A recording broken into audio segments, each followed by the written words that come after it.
Microphones are on and we are live on YouTube and on the talk. What the hell did I just do? I should secure my shit before I usually go live so it's gonna make it easy. But yeah, you know, it's another day, another challenge. The sun is shining outside and it's hot and it's a beautiful morning in Oslo. But then we always have to have our debates rather than being outside in the sun and enjoying nature. It's much important to me that I am having these topics and having these talks so that my friends and family and everyone can join, we can learn and evolve and grow. So the topic of today is collective self-esteem. And I'm talking about collective self-esteem as a general term that involves a group of people, be it a tribe, a nation, uh, a family, even. So, with that said, good morning, good afternoon, and good evening to everyone joining here, far and near. And how have you been, people? How have you been? You know, have people been good, great, excellent? It's important that we check up on each other, to boost our self-esteem. Let's see. Let's join the live so that people can like people can join. So the question I had in my mind is one thing that goes along the line of what is normally known as PTSD, post-traumatic uh, slave syndrome. It's one thing that I have been thinking about for the longest of times, which means like why do people do why do men act the way men act, why do women act the way the women act. So it's like it's about human behavior. That how do our trauma impacts our self-esteem or our behavior. So then the question is, what is the difference between historical trauma and learned behavior? These are the things that we have to learn to differentiate.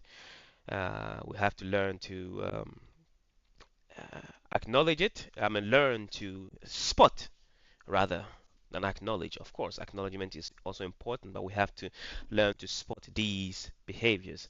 Let me share the lives to a few friends that are frequent flyers, you know, here and there, so that they can join and show their support and love to the brother man. So yeah, so the difference between um, historical trauma and learned behavior. If people in the comments want to touch on that, you're free to comment what you think is the difference between historical trauma and learned behavior. Because I think sometimes we do um, mistakes where we use them interchangeably. So, historical trauma usually implies to the collective psychological or emotional wound, and that's what I'm actually titling this live, the wound that we suffer from, that is experienced by a specific group of people or culture. So examples of these traumas will be the shared experience of slavery, the shared experience of what people will have it as genocide or something that is forced on a group of people or a political power doing something that affects the people on a larger scale. Then you have something called, let me check real quick if there are comments from the YouTubes. Let me see. No. So then you have things like learned behavior. So what are learned behavior? Learned behaviors are in many cases behaviors in which implies coping mechanisms. So in many cases, the things you do to fix the collective trauma that people face. So things, these learned behavior could be religion, where people learn to use religion as a coping mechanism. Hello, boat.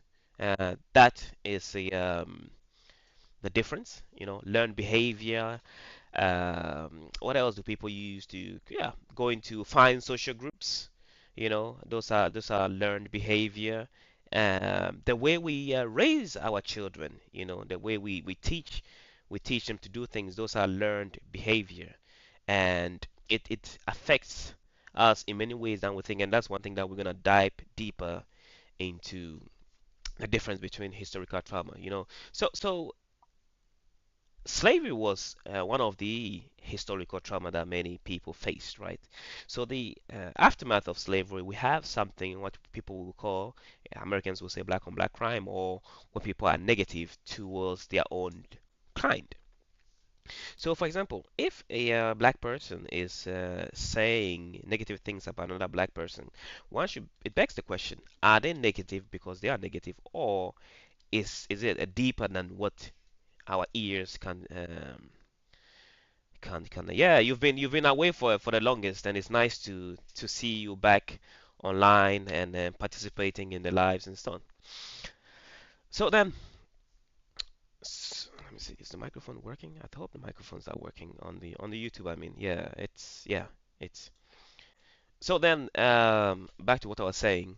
So then it begs the question: does the trauma in which, or does the things that allow us to be negative towards each other, are they in many cases only due to the current situation, or is it deeper than that? And in many cases, you can find that people can be negative towards each other in ways to protect their offsprings. For example, if the slave master say, "Oh, well, look at your child. It looks like he's growing. Uh, he's gonna be a fine slave or fine wife to me," then to protect your child, like, nah, he's stupid. He's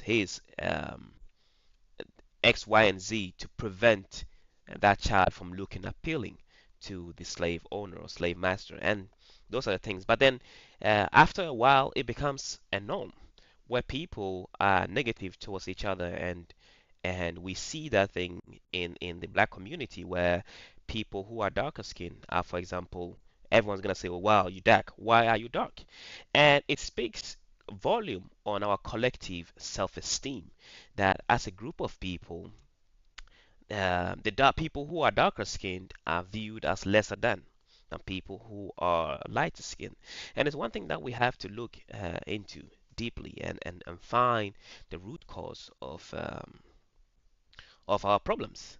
That why is it that the self-esteem of the dark-skinned people, dark-skinned person, is so low that we are in many cases causing ourselves harm in terms of bleaching the skin, in terms of using materials or makeup to look lighter, which is one thing that I hope people who have experienced such things can share, join the live and speak, especially people who are bleaching. What led you to, let's say, bleach your skin, and what are the benefits of you bleaching your skin? Why? What do you gain? Because I was having this discussion yesterday, and one person named or said that black men are the reason why black women do the things they do, because in order for you to be liked by a black man, you have to look like what black men like or attract or prefer, which is, let's say, the longer hair. That's why many will say, I use the weave,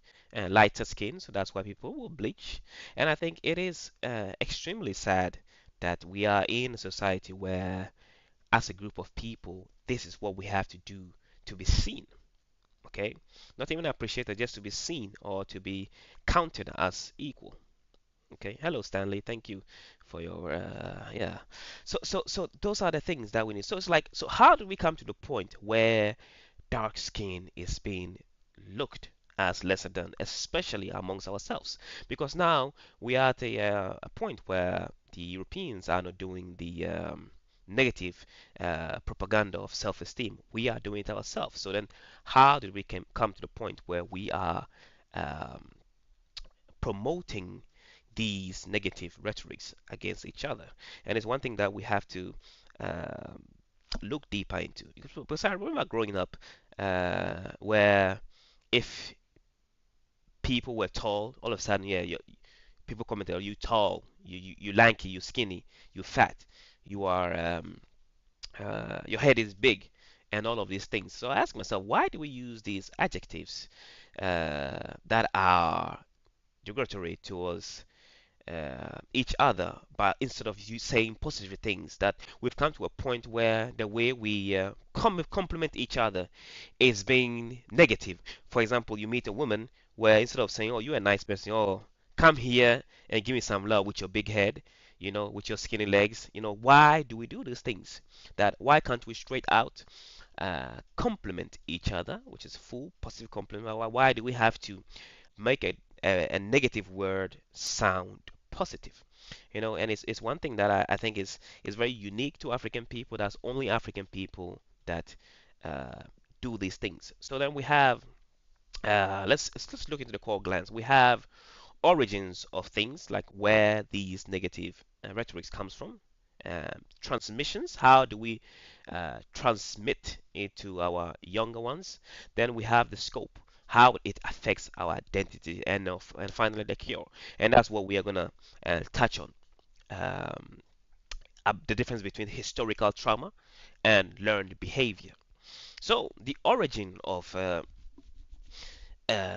historical trauma, as I said earlier, is something that can. The worst form of slavery is mental slavery, and you can never free until your mindset is free. That is true. That is so. Collective community tragedies. Okay, floods. As I said, witnessing a plane crash, or a massacre, or a genocide, and those things. Those are the things that cause historical trauma. A group of people that witness something. So then we have personal ones. That means an individual that experienced something. For example, the way your parents raised you, the environment in which you grew up in, and the way you were treated, or school, or something along those lines. Those are the personal um, behavior, which usually shapes, personal experience that usually shape your behavior or the type of trauma in which you carry. So let us see if the okay. So transmission. How do we transmit our we pass down our traumas to our children?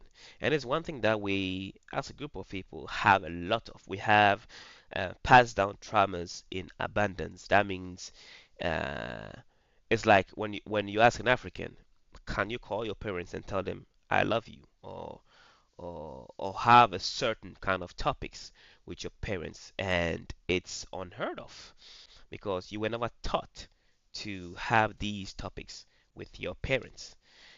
And then you grow up, then automatically your parents assume or want you to have certain topics with them. And I think these are the things that are actually funny to me, that when the door to have those topics were never present, why do you think all of a sudden, after the kids are grown, that all of a sudden they will automatically be willing to have such conversations with you, you know, which I find to be funny, that when people do not have a healthy relationship with their kids, once the kids are grown, they expect their kids to automatically have learned the intricacies or the notions of having a healthy relationship. So that's how it's been passed on, because we pass traumas on through parenting styles, you know, um, cultural memories in which you indoctrinate your children that, oh, these people are bad, or don't do this because people will be mad outside. So like some people care more about what the community thinks of them than what they themselves think, or about themselves, or their own standing point about their actions. Then, when it comes to the learned behavior, it's one thing that is acquired through personal observation of, let's say, how society works. That's how you have people who automatically deviate from the society in which they find themselves. That people don't want to be part of a religion, a society, and so on. These are the cause of those things when you experience it differently than the average person. Okay, so let's see what is going on YouTube. Obviously, this is a natural break where we can take in comments, and those who are willing to share their thoughts can bring in. So then, hold on, let me bring up my notes.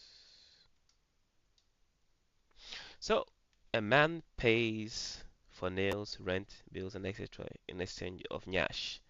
This is prostitution or dating. That is prostitution or grooming prostitution. You shouldn't be doing those things for your woman.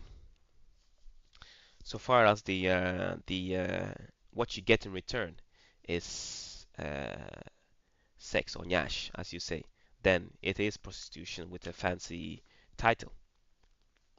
So the reason why people have a collective negative self-esteem, one is history. Many Africans or the most educated people in Africa or post-colonial nations are that they know more about their colonial masters than they know more about their own history. So when they are teaching history, they teach what the history of their colonial masters, for example, i.e. Ghana, Nigeria, and so on. They know more about British history than their own history, or they teach more about British history than their own history. And these are the things that are detrimental to society that we live in. Okay, so history are important in that way where people learn about the past and know why things are the way they are, and they are easily shaped to preserve such history or understand why you need to preserve culture and so on. But if we don't teach them these histories, the origins of things, then they are lost. So they are then it's like if we don't stand for something, we will fall for everything. And I think that is the hard truth about post-colonial states that we stand for nothing. We have zero values. That this is our way, and we stand by it. If we did that, I think we will be stronger as group of people. So then, moving on is language. Many post-colonial nations, and I think more now than ever, I think colonization has is at its final stage of manifestation. And the reason why I say it is that we have more kids that are being born that don't speak their native language. Okay, that means they speak more French, English, Portuguese, and stuff than their own native language. Some of them can't even speak a pint of their own native language. And if you try to dare to teach them their own native language, they'll tell you what the fuck. Then you ask yourself, who is responsible for that the child don't know their own language? And in my experiences, when I've encouraged people to learn their own native language, the remarks that I meet that people tell me like, no, it's better for me to know English because I can't go anywhere with my language. We see an example of the yes, currently in South Africa. Okay, do you want to touch more about what you the South Africa experienced? So yeah, so language is a problem where people don't know their native language. So then they have zero ties to their culture, and rather wants to be more European. And you see why some people will say you are acting white or you are acting this, because people know more of the white culture, the white experience than their own. So since that's what they know, that's how they are going to be, and those are pure facts. Okay, so then goes to local knowledge. So why we don't value local knowledge, and it's one thing that is funneling up xenophobia. Yes, yes, I am aware of the xenophobia attacks and situation in South Africa, which I think is sad, and the fact that it is something that even happened speaks volume about the state of many African nations and African states, that they are easily willing to put other Africans under the bus than because I think the reason why xenophobia is happening in South Africa, and it speaks also, which ties perfectly into this topic. It speaks volume about the self-esteem of many South Africans. I mean, black South Africans. It's because when you see a Nigerian, a Ghanaian, a Zimbabwean, a Kenyan working, right, and selling rock, selling shoes, selling something and making it, it speaks. The reason why I think they hate it is because they see themselves that I could be doing this, you know, but I'm so lazy that I can't even do it. So they suck them away so that they can claim that the system is rigged against them, and it's the same reason why people who knows you usually don't support your growth, but strangers will, because when they see you, they see themselves that I could be doing more than what I am doing, and that is the reason why such episodes of xenophobia and yeah, African on African foolishness happens because it sets the standards that Africans can do more than sitting and collecting paychecks to paycheck from the government. So then, so we've spoken on those, which was a nice touch and a nice deviation. So admiring local knowledge is one thing that it is necessary in order for people to understand their origin story and why things are the way they are, why our house is round, why do we use mud, why do we use straw, to roof our houses instead of using concrete, metal, and so on. And when people forget that it is eco-friendly, that it is beneficial for the nature and the society that you live in, that you take um, from nature without destroying nature because you need nature to survive. But people are lacking those knowledge and see Western style of civilization as progress. And I think that is problematic that frequently use the Western um, model for as progress, as education, as the mediator or the measurement of success, i.e., people who use English, like the more frequent English you speak, the more fluent English you speak, and frequent English you speak, the more educated you seem. The more Arabic you speak, the more, you know, educated you seem. And I think it is problematic. And it ties also into naming that why do we prefer Arabic names or biblical names or Christian names over our own? And it speaks volume on our self-esteem that we give them those names because we want them to be seen as equal to the original, to their masters. If my child is dark skinned, it's called Muhammad, so I want you to see your prophet in him. I want you to see Lincoln in my child. I want to see greatness in my child, which I think is stupid. We have to be comfortable in our own uniqueness. We have to be comfortable in our name. We have to be comfortable in our society. We have to be comfortable in everything that we do. Okay, that we have to stand for our own and support our own, especially colonized people who have been colonized. These are very important that we hold on to.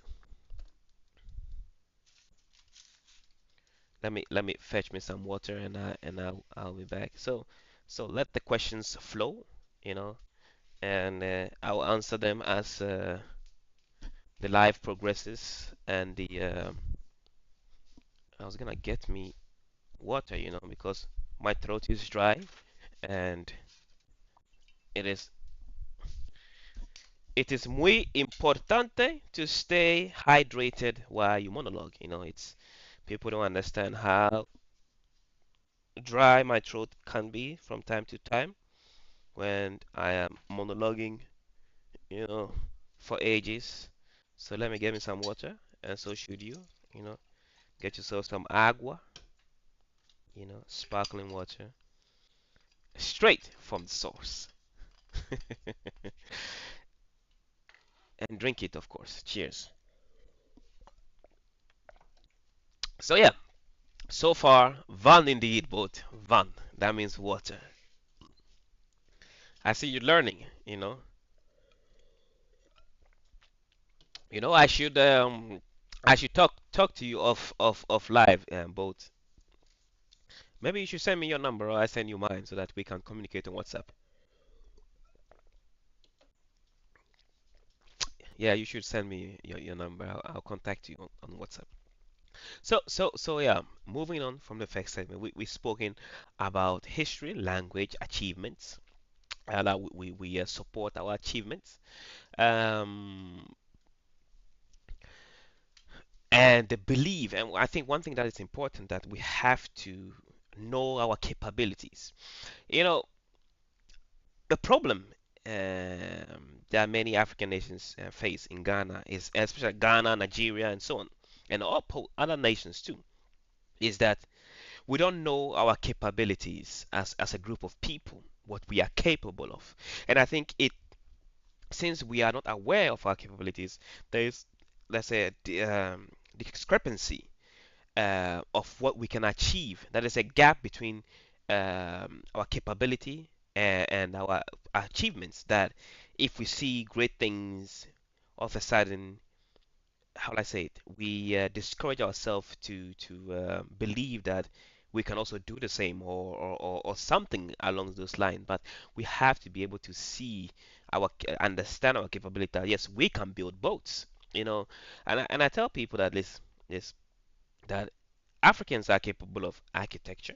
Africans are capable of building things with their hand. But the thing is that we don't see um, said achievements, or we don't see the value in said achievements because we don't value them ourselves. And the problem is our parents. Our parents are so colonized that they don't see the value in what belongs to us, that they are easily to accept what is foreign, and they indoctrinate those ideologies into us, and we do it to our children, and so on. You know, you see parents who bleach the skins of their children just so that they would look appealing, which brings, cancer and all those other diseases and so on. It's very sad that parents do that, and then that's the primary source of the problem, that the parents, the adults that are supposed to be the adults, are actually acting like kids. And we, in many cases, in many regards, have to do a whole 9 yards of paradigm shift in order to be normal, to accept ourselves, to be comfortable in our blackness, to be comfortable in our language, to be comfortable in our achievement, to be comfortable in our architecture. And I think that is one thing that it speaks volume of our current state as a group of people, because in Ghana, for example, you rarely see people building brick houses or mud houses. Everyone wants to build cement and concrete and bricks and blocks and stuff, and it's not affordable to the people. People can afford it, so you see people have those hopeful houses where they build houses. Hopefully, they will complete it before they die. And many people build houses where they never get to sleep in it, but their children will, or their second and third generation will, because that's when the house is finally completed. So people have hopefulness, but it's not real. It's not achievable. It's not feasible because it's a far short dream where people are too hopeful. And I think, why is it that Africans are more hopeful than realistic? And it's one thing that has challenged my mind in many ways than one. Uh, Yeah, what's wrong with a black man? That is true. So why is it that we are more hopeful than realistic, And I think the first question is that we are spiritual beings and we have seen things change for the better, but it is changing in such slow increments that we are in desperate need of realizing that such increments is not beneficial to us. And I think we need to acknowledge that we haven't come far. as a group of people. We have to acknowledge that we are far behind as a group of people. And no sooner we acknowledge that we are far behind as a group of people, the better it is for us. Because when you see other nations, be it the Maori, be it the Aztecs in Mexico, and so on, they have built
I can't believe that I've been talking for so long and the microphone has been off for YouTube and the people of YouTube couldn't hear me.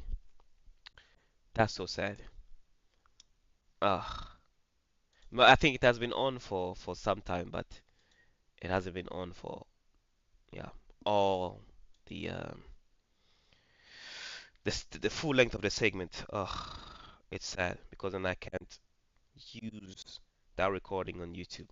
But it's all right. I will fix it. It's losing one segment is not a big deal. So yeah, moving on. Tragedies do happen.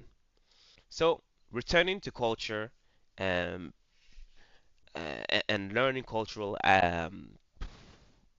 architecture, expanding local research and innovations. It's one thing that I think it's important that we support local researches where we support local businesses who promote things that are beneficial to society so that we support people who are local rather than foreign. We support people who create, let's say, make indigenous, let's say, cars or something rather than people that import. But then it begs the question,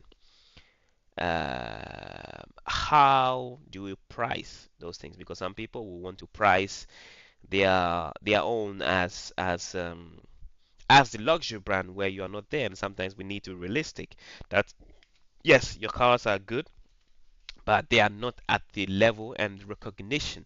And I think it speaks more of the recognition of the more prominent brands. Those one are the ones that we have to take into calculation when we push and promote local brands and local things. Okay, so segment three. Segment three. Let's see, we've passed that. So a case study will be Rwanda. Rwanda is a country that after the conflicts that have plagued Rwanda for generations, they found a way to build their nation to a point where Rwanda now is a stable country.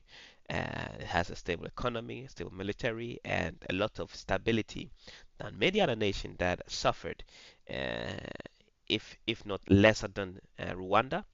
But yet again, you find them um, better off. And we have to ask us the question, how did Rwanda achieve such greatness, but other African countries are lacking and falling behind in terms of, I'm gonna grab something, in terms of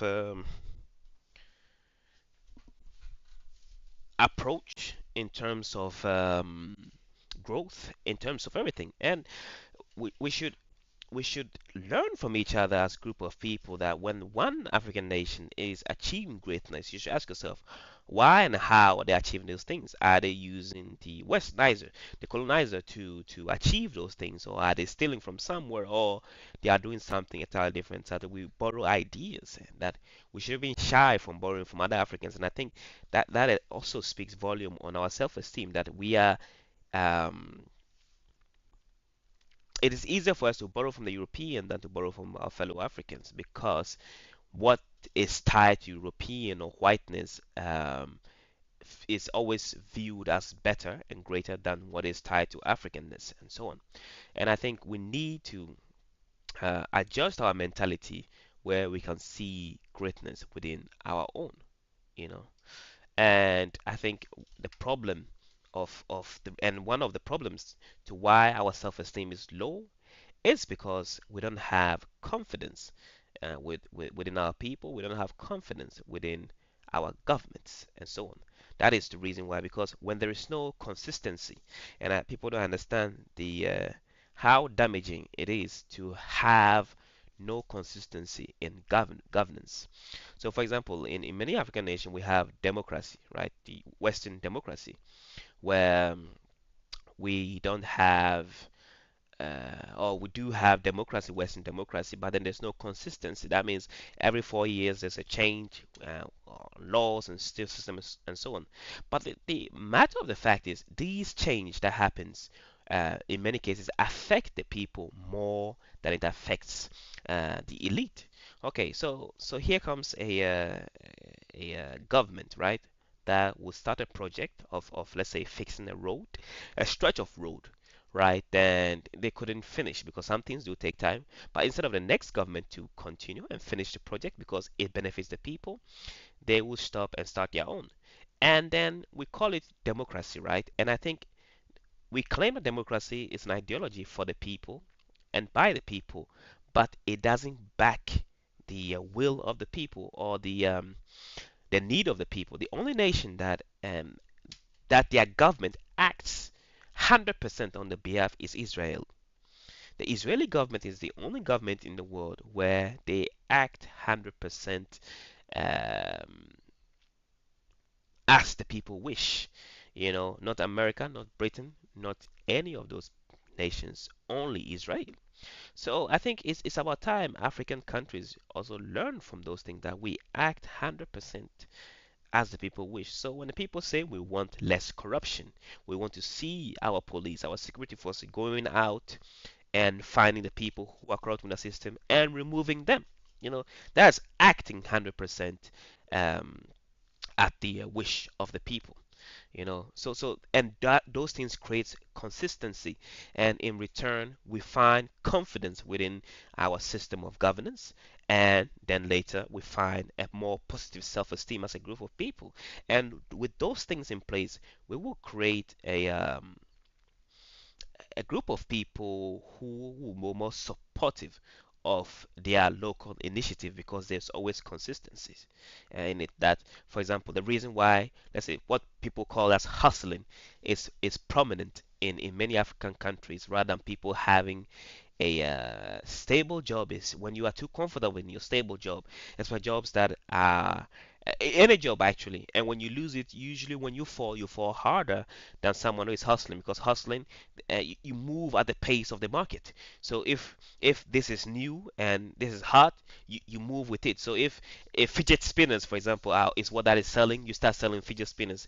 If shoes are what is going, you start selling that. So that's why hustling is more prominent as a style of business or profession in many post-colonial states than actually having a stable job, a fast job of, let's say, working 100% 9 to 5 job, as many people say, you know, because the hustling moves at the pace of the market, but those jobs don't. You know, and it's one thing that we have to acknowledge, we have to learn and try to fix those problems. That we need consistency in our system. Our infrastructures need to be consistent. That means electricity. We have to live in a nation where at least we can count on our electricity. You know, and when we create those, because I sometimes I think that Africans want to fly before they've learned to walk. Many post-colonial nations want to fly before they learn to walk. That means we don't um, tackle the most important things in our society, which is agriculture, security, and good health. You know, those are the things that we should be focusing on. So, in order to tackle those three problems, right, we need to put an infrastructure in place that will allow us to be able to do things. So, for example, if we have a stable economy, I mean, not economy, even a stable electricity grid in, let's say, a nation of Ghana or Nigeria, where they don't do those light-offs and so on. What happens in return that everyone that benefits from it or rely on these systems know that I can make money tomorrow. Because in my profession, right, where, for example, even doing this live, okay, and I've chosen to do this live every Sunday. So let's say today there's no electricity. That means I can't do this live, so I can't work, I can't make money. Okay, so when there's a distrust between the infrastructure and the people, then all of a sudden people find ways to make their money. That's why we have theft in society, and that's why we have people who are more likely to betray their country because there's no consistency in their country or in their infrastructure. Okay, that's why we find that there's and making further there's a lot of military coups in Africa because people are fed up and there's easy for people to betray their country because they don't the system does not benefit them. It's called generational trauma. Yes, I spoke on generational trauma, but I will circle back. So that's the thing. So we have to have a consistency in our infrastructure. So electricity, if our electricity grid is consistent, that goes that our hospitals will be more efficient. The lights will be more efficient, which is what will boost security because thieves like to wander in darkness, not in the light. Uh, do you think democracy is the best way to operate to build the world you are imaging? No, democracy is not feasible in the world that I'm imagining because democracy won't be able to help me or people who share the same ideology as me to achieve uh, such thing. I think the style of governments is this: we need people who we employ people in society where they are employed to do a job, and if they are not able to do the job, we remove them. We shouldn't wait 4 years because 4 years is too long. And most times, the damages that occurs within those 4 years, where a president will sit in the stool, is too damaging, and usually in many cases irreversible. If we are able to fix it, sometimes it takes too long to fix those problems.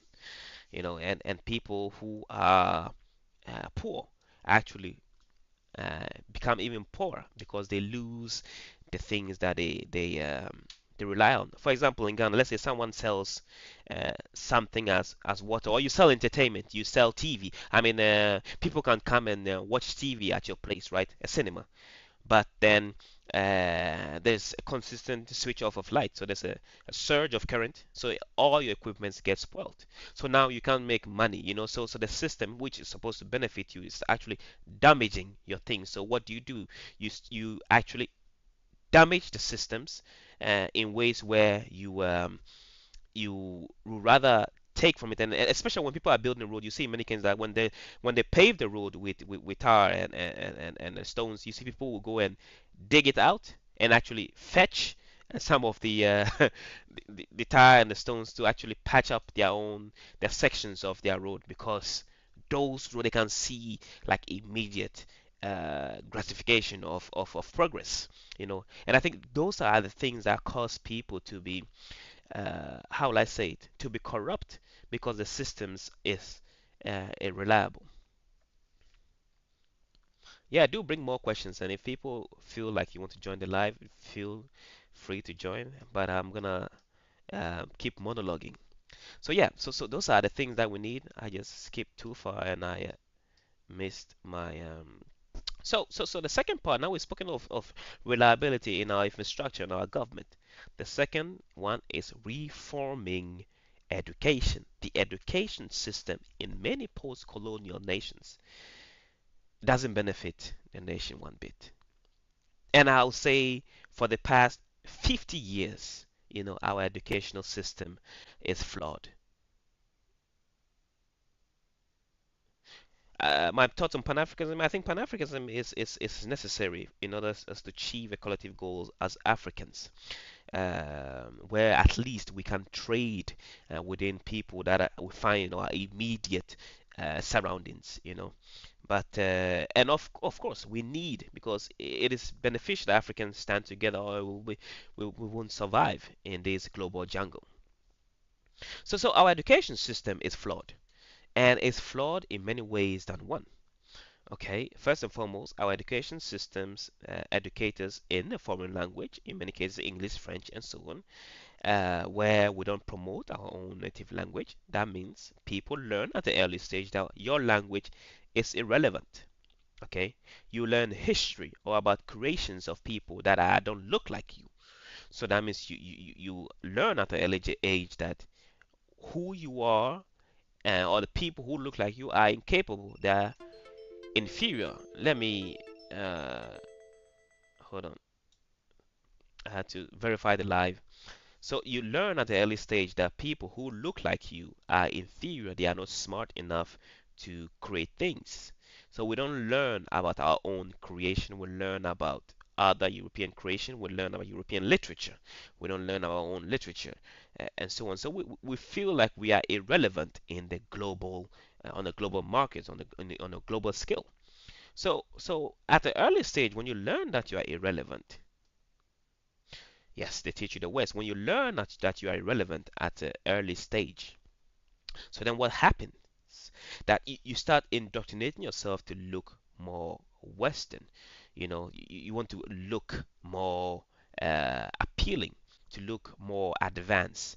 That means there goes the hairstyle, beauty standards, bleaching of skin, and so on. That people want to look more westernized, and some people, do surgical, how do you call it? Surgeries in order for them to look more Western, or what is viewed as that beauty standards, which are the things that are damaging to our society, that we should be able to teach and educate our people to like themselves the way they are. I think to this day, in many schools in Ghana, girls still have to shave their head or their hair, and I still don't understand why that is still prominent in this day and age. Why is it necessary for people to shave their hair? And when you ask the people who support these things, they can't give you a clear answer.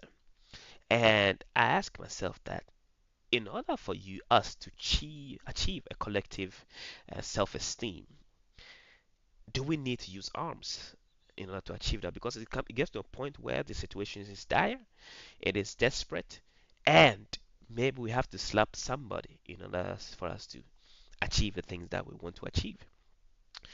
Because when our leaders, or people who are supposed to lead us the right way, are incapable of doing it, you find in many governments in Africa and other nations, the governing body are older gentlemen and older ladies who have zero innovative skills, zero relevance to modern society. So that means they have zero thoughts on how the nation is at its current state, and how the people are hungry and what the people want. You know, I think the style of governance should be this: that you shouldn't govern a group of people where you don't reside amongst them. Because the reason why I say that is this: when you reside amongst a group of people and you push a stupid law that doesn't benefit the people, you know they'll burn down your house. So that means you push things, laws that are beneficial to the people. But when you are living in mansions, and most African leaders are living in Europe and other countries, but the countries in which they govern, how are the people going to hold you accountable? So then there's zero accountability for people being fake, people being false, and people being corrupt. So then the corruption continues. So I think it's about time people start demanding more from people who wants to lead them. That to hell with the current state that we are in. That we want better, And Burkina Faso is one nation that is achieving this. That why do we have to pay? Do I have to pay you to fix a road that benefits you? Why do you need money to farm food or to grow crops that you also are going to eat? And I think if we employ the family model of standards, like for example, if your mom is cooking and she says, "Get me this because I need this," she doesn't pay you for you to bring, because you are still gonna eat from that pot. And I think if we implement such model within our countries, I think we'll be better off. That I'm not going to pay you to fix the roads. I'm not going to pay you to clean the streets. These are things that should happen automatically. You don't need payment to do it. At least at the current stage that we are in as a group of people, that it shouldn't be paid labor. These are something that should be done from our own volition. That you should see that it is it is wrong, that is garbage. You should understand that there's garbage around. I don't need to pay you for you to pick up the garbage. I don't need to pay you to make sure there are no stagnant waters around where you live, so that it doesn't make mosquitoes, or doesn't create or mosquitoes will lay eggs in them and create mosquitoes that will give you malaria. I don't have to pay you to understand that you have to fix those problems. You have to understand that these are problems that are begging to be a disaster, or waiting to be a disaster. What is diabolical practice? I don't understand the practice of girls have to shave their hair actually to go to school, but many people claim that it makes them learn better. But I don't think that is the fact, you know. And when they start at early age, where let's say you go to school for let's say 16 years or 13 or let's say 20 years, you have never have to deal with your natural hair. So in many African women have to deal with their natural hair at the earliest later stages in life, such as in their 20s or closer to their 20s, and most of them don't know what to do with it. So then it's easier to put on a wig because I don't know how to brush my hair, I don't know how to comb my hair, I don't know how to fix it, you know. And that is problematic. And I think as African men that are knowledgeable, that are smart, that I'm talking about men who don't support such behavior, we should stand up and demanding more. That means either we create our own societies where we promote these good behaviors instead of depending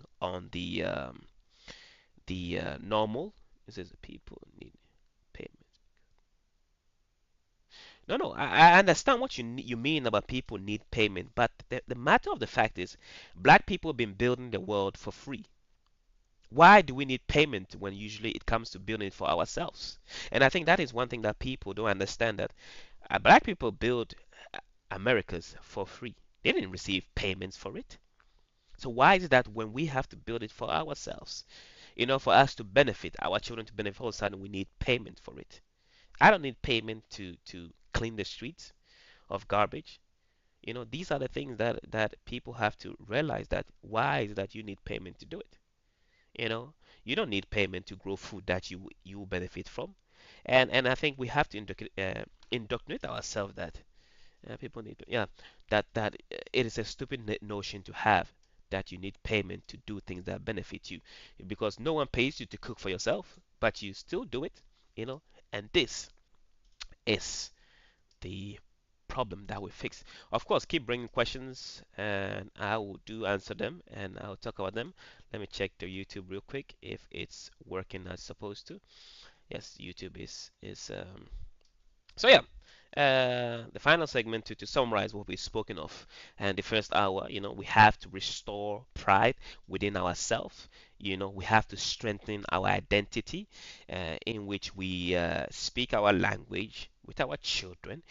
We teach them our ways. We have to be comfortable with our heels, and we have to defend our ways. Yeah, these are my ways. Take it or leave it.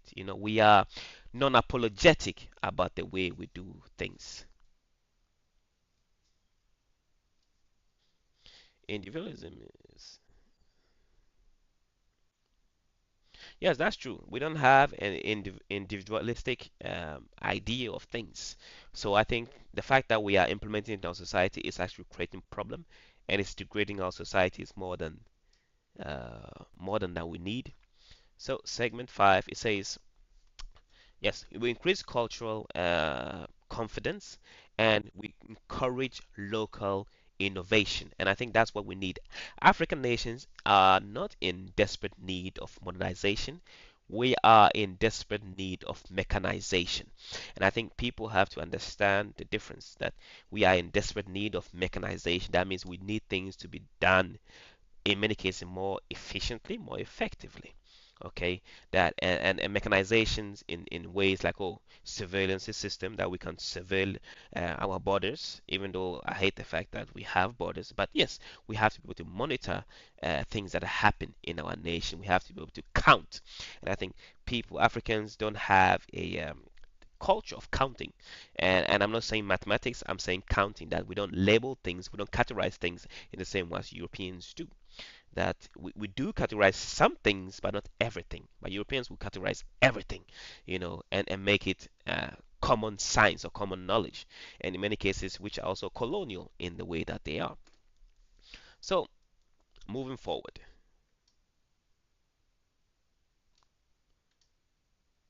let me say, we've spoken on Alexander pride in governance, economical growth. I am black in America and constantly trying to connect the struggle of black people globally. No, yeah, the struggle of Africans is a global thing, The struggle of black Americans is not unique to black Americans. Some parts of it are unique to black Americans, but the majority of it is a collective thing. Okay, so then the first thing is balancing um, our global participation with cultural identity. You know, it's one thing that it's about time we start doing, because listen, many people feed off our Africanness, our indigenousness, but we don't feed off our own indigenousness. So we have to balance the way that we do it. Like when you go to places, you speak in your language, like so people understand that you are from somewhere. I'm not from here. So when you say you're going to hold a speech in the United Nations, you greet them in your native language so they know that yes, I am Ashanti, I am Kukuyo, I am Ga, I am Dagomba, I am that I am. You know, it's important that people, you know, you rub your uniqueness, your indigenousness in the things that you do, so people understand that yes, I am not from here. You make them know that I am not from here. You know, and it's one thing that is important that but that we Africans, or not only Africans, people who are been colonized before, always do go the extra mile to fit in, you know, whilst the people who colonize you actually want you to bend backwards for their gain. You know, you go to places where, let's say, Europeans find themselves in another European countries, you will see that they want to create their own culture in their own bubble. But if you dare do that in their country, they will shut you down. You see Norwegians, for example, in Spain, they have their own Norwegian society. You see Americans in other in Kenya or in Gambia having their own societies. But if you dare do the same thing, then it's gonna be problematic, you know. So then it's moving on. We talk about learning from other societies without abandoning our local traditions. So and one thing that I've been talking recently is marriage. You know, marriage within the African community have changed drastically in the past years, where in many traditional wedding, what we know as traditional norm, uh, um, is been classified as engagement, where white wedding is being classified as wedding, as what is prominent or what should be wedding. And I ask myself that why is it that we demonize what is unique to us in ways that we put ours lower than theirs. So I'm at the point where I know this girl I was talking to, like, oh, if you're gonna have a wedding, we're gonna have a traditional wedding. I say, no, you're not gonna have a traditional wedding and a white wedding. It's either one or the other. It is black or white. You know, you're not gonna have both. They are both a respected style of marriage. You can't have both. Hello, purpose. You're gonna have both style of marriage. It's either you're having a traditional wedding and that's it, or you're having a white wedding, that's it. But you can't mix. And I've come to a point where I'm actually vocal and prominent, and I promote that African men step their foot down and demand that it's either you're having uh, this style of marriage or the other. You can have both. You know, you can't pick and choose what benefits you and ruin culture, ruin what is our identity and traditions. You know, it's about time we put our foot down and say this or the other. You know, especially wedding, because we are at a time where people view marriage as a religious affair. And marriage, in its core, is a family affair. It's about time people keep marriage as a family affair, not a religious affair. Okay, that when you marry, it's between one family or union of the family, not we are Ghanaians.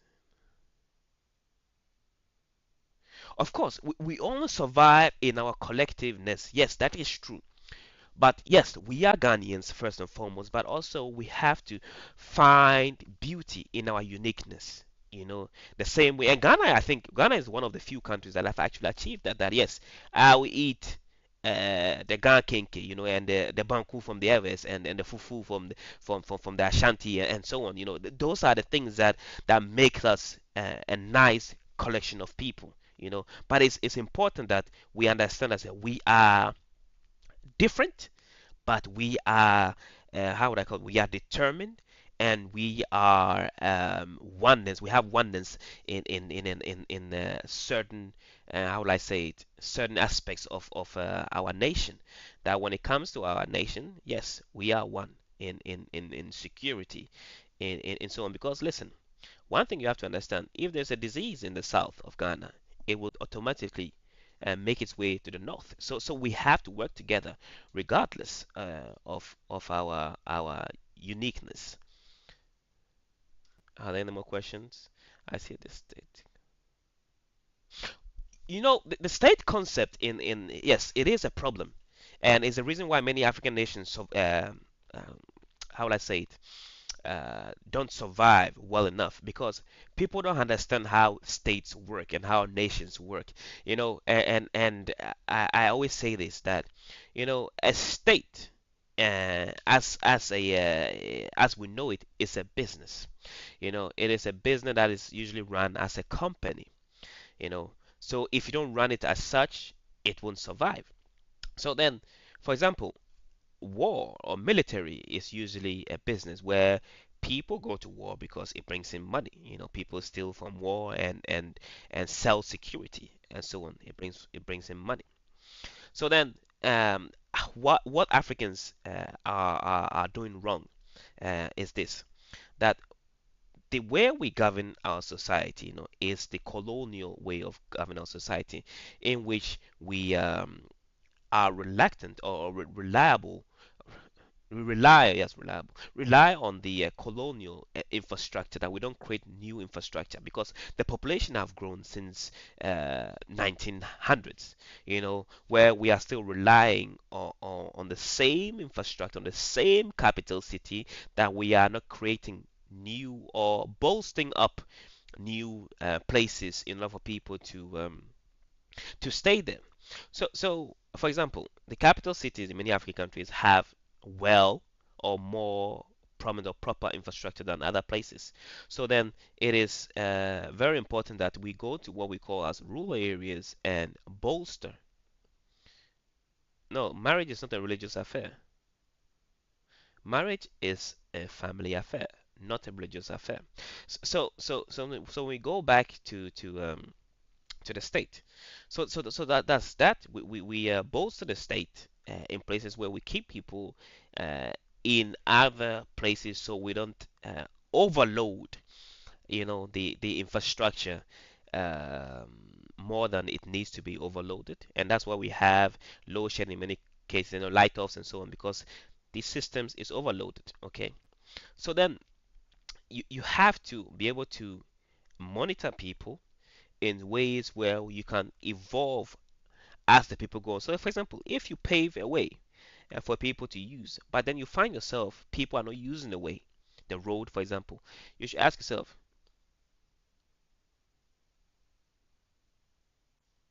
It says the creator brought about the first marriage by joining together Adam and Eve. No. As I remember it, it was Adam that says, "Man, I'm horny, so you got to give me something." I think that's how I remembered it. But yeah, I understand what you're saying. But marriage, as Africans, you know, is a family affair, whether you like it or not. Prior to Africans being Christian, prior to Africans being Muslim, marriage has always been a family affair, not a religious affair. You don't need a pastor to ordain. Africans have been what, Christians for 300 years. Prior to that, do you think they were speaking about Jesus Christ? Come and bless my wedding? No, they were doing something different, and that's what I'm talking about. That hello, purpose. It's been a while. It's been a while. I have seen you on these lives. How have you been? So let me see. Going back to the second segment, a second. Yeah, you don't like marriage, huh? I understand. So the debate prompts is this: can people fully recover from colonialism? it is one thing that is I don't think it's a yes or no answer. But as I see it, I think yes, it's possible for people to fully recover because I don't subscribe to the majority of the problem within the colonized mind. Okay, I don't subscribe to the religion, which is the majority of my deconstruction journey.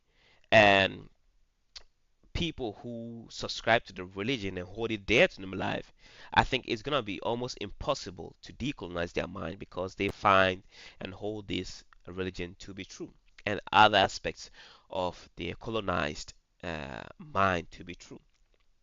Okay, so I think it is possible and also impossible because we haven't we don't remember any better. I think many Africans can't remember a time where we lived without the footprint of Europeans. Everyone is used Yehovah, aka God.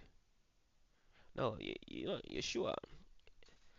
And I'm not saying prior to Africans being religious, right?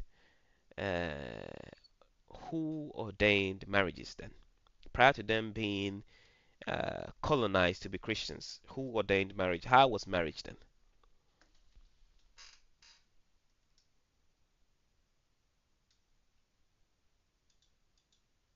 Do you mind to join the live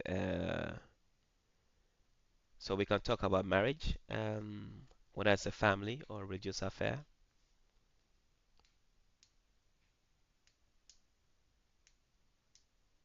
If you do mind, then we can speak of if marriage is a religious or a family affair, because I view it to be a family affair. And as I've said it, if I'm ever going to have a wedding, there's not going to be no pastor standing around talking nonsense uh, at my wedding. It is a strictly family affair, family and friends, no pastor, and that's it. That's how the marriage is supposed to be. So in our country of Ghana, the greatest colonial legacy that is still affecting our country is the colonial religion. I think that is the greatest thing that is affecting us as people because without that one, we could have achieved more as a group of people. But now we have achieved what we have achieved because of the views that we hold. I think that is the greatest. And of course, in our education. Hello, Purpose. How do you do? Okay, greetings to you. How you doing? I'm great, and you? I'm doing all right. Yeah, it was quite a lot of things happening in my life, really a lot of things, and I Yeah. had to take a step back physically. Mm, It kind of took a lot out of me. Yeah, so some tough, uh, more of matters of the heart, not heartbreak, but yeah, something.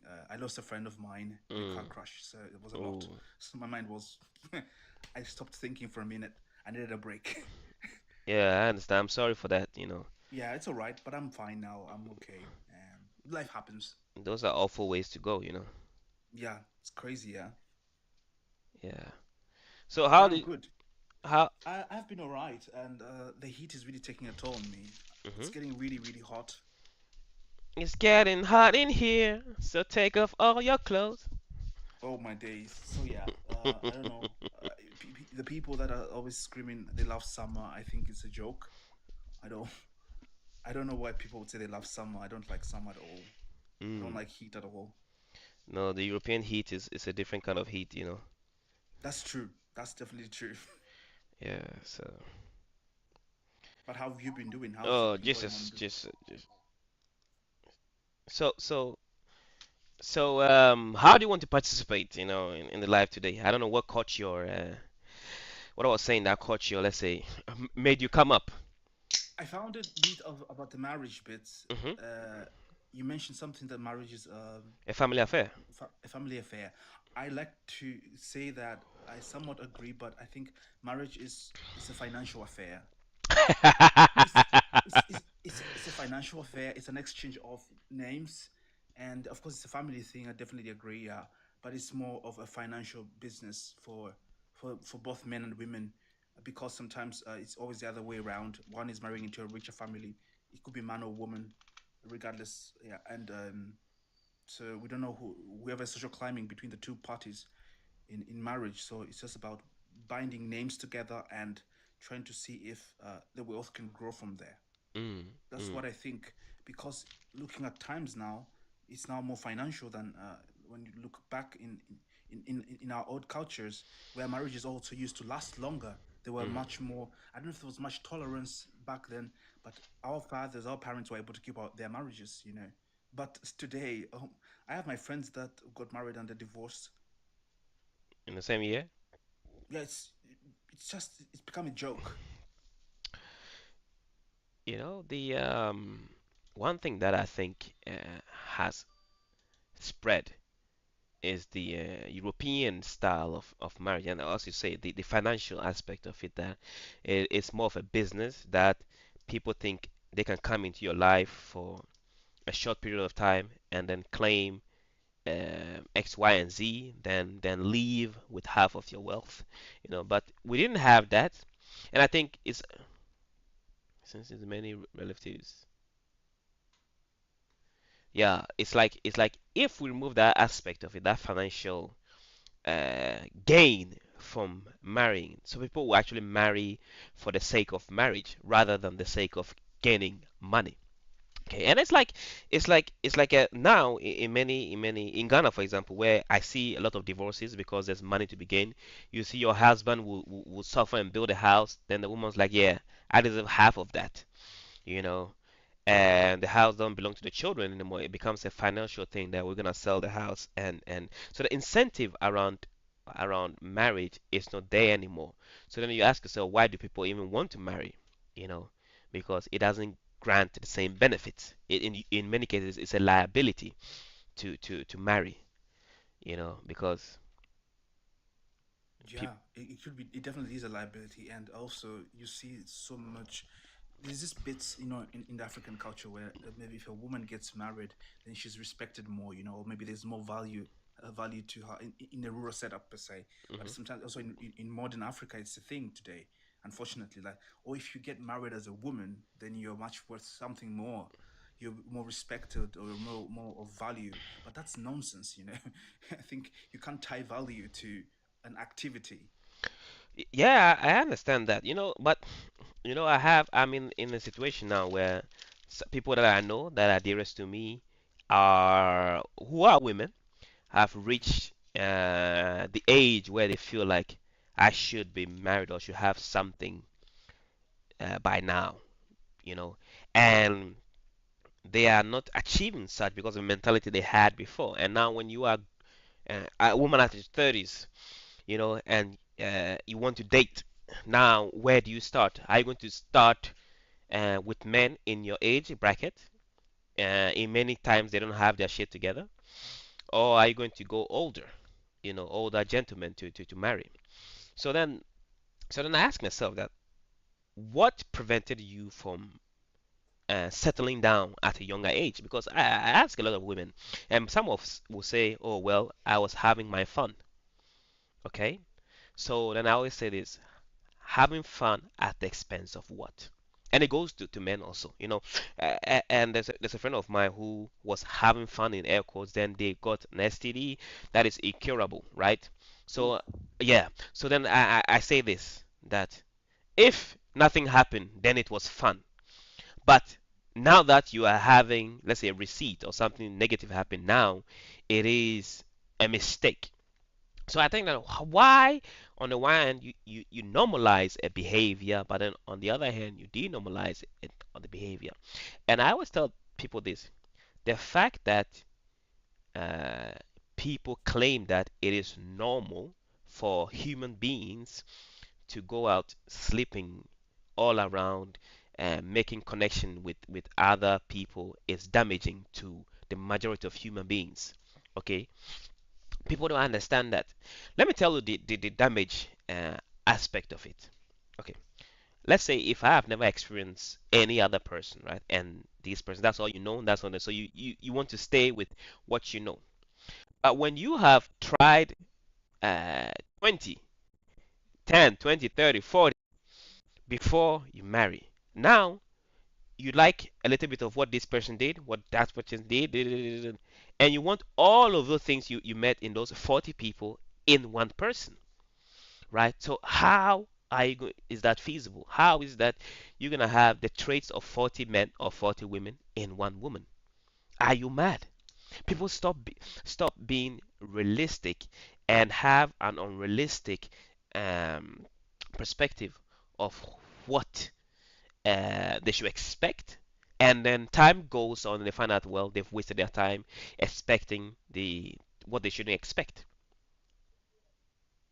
Yeah, but it's about intention per se. I definitely agree with you on that. I don't you know it, after learning so much about human behavior a little bit, somewhat, uh, it's sold as an idea to many people right now in the world. Especially in the Western world, whereas liberty, liberty, sex liberty. Hmm. you know it's a lot of yeah, you have to explore before you can find what is suitable for you, what is good for you. But I know what you mean 100%, because you can never find all these parts of what you wish for in a partner, in a relationship, in a wife, in a husband. If you've been with 500 people, these memories always are there, Hmm. unfortunately. I personally could, these memories are there, like, oh, that kiss was different from this kiss. Oh, this is, you're always a bit comparing in the head. This Yes. is something that people will never talk about honestly or openly. They will just cover it up and say it doesn't matter, but it does matter, because this is why the marriages are not sustained. They cannot be sustained today, Hmm. because these people are having a lot of cinema in the head, about the past. And this wife, she can't fulfill that cinema that is having in the head. Hmm. This husband can't fulfill the cinema she's having in the head. It's a lot of work, and people need to wake up to the reality of our forefathers. Where they were never wrong. They were not stupid. They were not dumb. They were not slow. They knew better. Or even if they did crazy things, maybe we didn't get wind of it, but they conducted themselves in a moral way, and that is how people should live Mm. That, after experience. Speaking from experience. yeah, I think and I agree with that. The fact that people are out here fornicating with more people than one is actually damaging to society.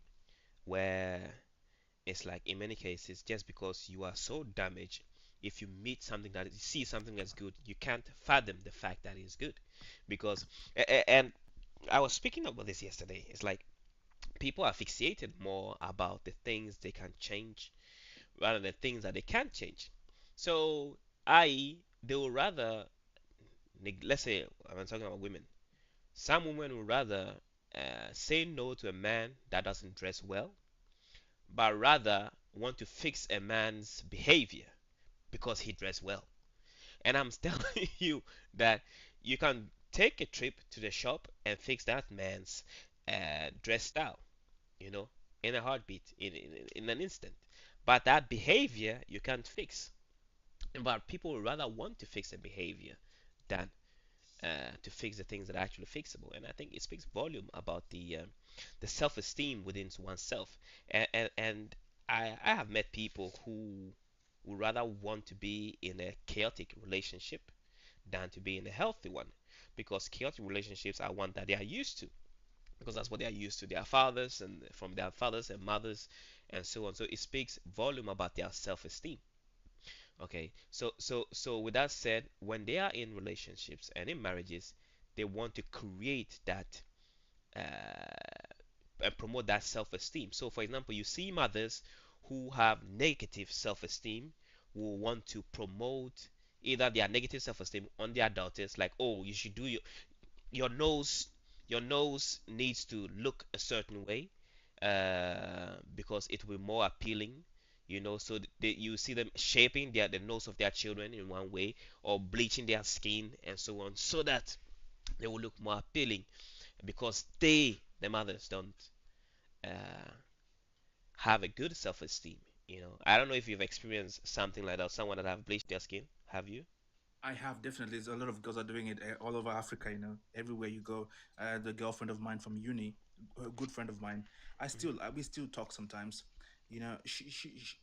There's a lot of obsession with colorism, looking a bit like light skinned. In Africa, it's crazy sometimes what happens there. you know, I don't know what to say. Really, it's incredible. She was wearing these creams all over, but she looked good. Yeah, it didn't look. It didn't damage her, but that's destroying oneself.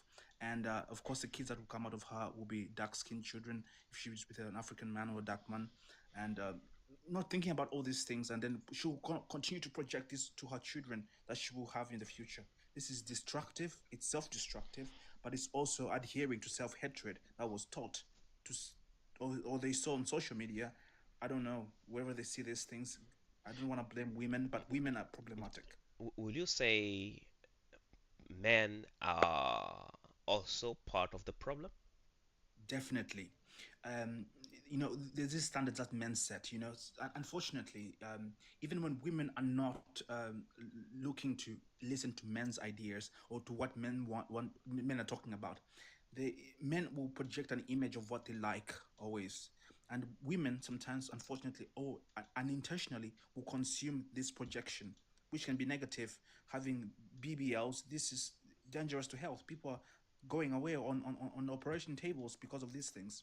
Having big fronts, whatever, having whatever enlargements of things, whatever, regardless. This projection of these things is damaging because, first of all, people are just looking for a good time. This is not somebody you want to marry. This is not Mm, somebody you want to be with long term. Because if you love somebody, you don't want them to change. You love them as they come. If you want to have a good time with people with big behinds and big fronts, you go on the road and go have the fun. But if you love your wife, you love your husband, you don't want them to change to fit a certain aesthetic. But also, I can understand somewhat because living in Africa comes with a bit of pressure. When I was in university, I was a bit pressured to dress up to look good. People saying, "Oh, you need to dress up more." I thought this is stupid. Why should I dress up to impress who? I'm going to school to learn. I'm not going to show off. But the university I went to was a private one, so people were showing off a lot. Cars, expensive things, looking. You have to show off. And I didn't care about that. I went there to learn. That's what I cared. And I got my education and got out. mm. Yeah, it's true in what you're saying. Yes, that men also are part of the problem. That we also promote um, those behavior because men tend to like those things. Women with a certain features, and that's the reason why the women tend to be what the man will want to have. And I think it's very sad that men are out here promoting such behavior which are negative. But then comes the realization when we have children, when we have daughters, then we're like, nah, I can't have my daughter being this. But in many cases it's too late. Unfortunately. It's too late to try to indoctrinate your daughter because you've seen how you treat her mother, and so she's used to like, oh, nah, this is what men likes, and so on. So it's about time we promote healthy behaviors amongst ourselves. So let's tackle the question of today. Let's say the first one, it says, um, can a society inherit feelings of inferiority or superiority? Is it inheritable?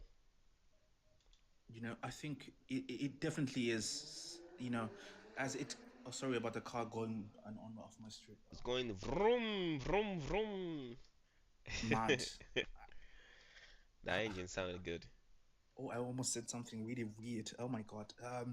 Yeah. So basically, it is you could inherit. Someone could inherit that. They could inherit it, because societies play huge different roles in things. There's always bits of what do you call this? What do they call this again? Stockholm syndrome. Yeah, Hmm. and when like when black people are successful when they're working with white people that are in predominantly white spaces, there's always this Stockholm syndrome aspect where, do I belong here, or do I, or not Stockholm syndrome, it's something different. Like they feel like they don't belong there, even if they do belong there. They're well qualified, they're perfectly qualified. But Hmm. there's this feeling of like, oh, do I belong here? I don't belong here. These bits. And also white children are taught to, or they own the world or they own the things. This is why there's a bit of entitlement from white people. When you see when they walk on the streets, they never excuse themselves. You always have to excuse yourself as a person of color. They always walk like the world has already paid them that fee to go forward. They don't care. They don't apologize or they don't say, oh, excuse me, I'm sorry, I'm in your way. They never say that. They just keep going. They will cut the line. They don't care. So this is, it just goes, it's a cultural thing that gets passed on and keeps going forward and forward, unfortunately. Mm, I agree with you. So yeah, I think yeah, it's possible that you can inherit those things because if you grow up in society where a lot of people are doing of the same thing, as same something as easy as a language, that when people are speaking one language, you automatically pick up those languages and start speaking it because that's the medium of communication. So the same goes with the feeling of being inferior. If the people feel like one thing is better than the other, then you automatically pick it up and also be part of it. It has been proven by science and experiments many, many times over. Is it from the pigmented couple, Adam and Eve? I think Pineal or someone you call yourself. I don't know what you're on today, man. Uh, you're saying some things that are not true. So okay, okay, no worries. Scott, it's alright. So what's damaging? What damages collective self-esteem more? Colonial history or present leadership? Question two, right? No, this is a different question. We'll come back to this question too. But it's like this one I have on the side here says, what damages the collective self-esteem of a group of people more? Is it the colonial history or our present leadership? It's definitely both of them.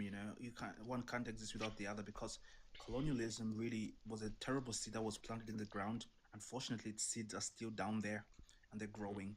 And Mm-hmm. coupled with the fact that we have current leadership that does not really sought for the people's benefit, or to educate the people to free their minds, because leadership or leadership should be about allowing the citizens or the people or the collective in society to free their minds, to be open-minded, as open as possible. So these two are working together, unfortunately, to the detriment of its people. Mm. That, So these two are like two powerful entities that are still alive today, and they're pushing, and the people are the ball in the game. yeah, I think it's true. I agree with you in terms of both of them are equally as damaging. But then I think the present day leadership is what is keeping the past alive. That the present is not realizing that the trajectory of a nation or group of people is bad, and still keeps at it and promoting the same bad behavior. And I think it speaks volume that are we as a group of people who were colonized once not able to fathom or understand that a certain behavior is bad to us, you know, but we keep pushing the same narrative. We still pushing the same corruptive ways. We stay pushing the same nonsense and claiming that we have progressed. So then I'll ask this, and people who are in the panel and feel like you want to join, please do join. Also, you want to answer the same questions in the chat, do so I can see it. So can a nation move forward without confronting its past?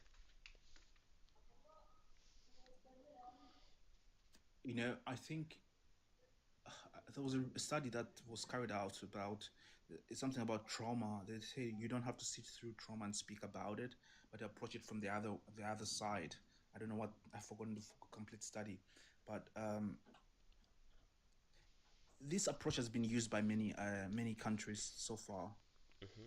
They've tried to face whatever has offended them, or whatever was attacking them, whatever caused the problems in present day in many countries. But I don't see any progressiveness I don't see any progress made so far, honestly. Mm, And it's kind of confusing and very hurtful, as you said, when a people have already been colonized and they are aware of what is. You know, if it looks like a cow, it's definitely a cow. Fox are found in the kitchen. People should wake up when they see something that is dangerous. Mhm. I think we have confronted the past, but then we are not willing to let go of the past. And I think that is the problem. That is what is tying us back. You know that yes, we understand that a certain things that we inherited from our former colonial masters are bad. But then why are we letting it go? It's the same way, like let's say I'm holding a fire or something hot in my hand, you know. I know and understand that it is burning me, but for some reason I'm not releasing it and let it fall down or let it out of my hand.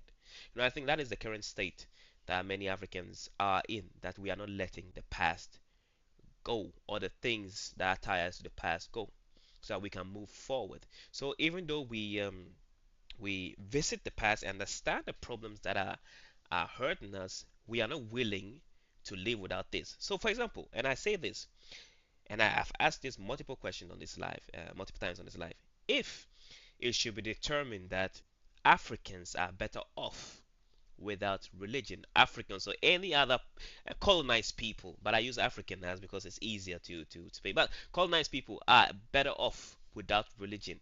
Are many people willing to live without that religion? You know, and that's the question that we have to tackle as a group of people. But because if there are some amongst us, when we identify the problems and we say the cure is this, to so we can move forward, people are reluctant from, you know, deviating from, let's say, the belief of Christianity or Islam, then we will never move forward because then the problem stays in place.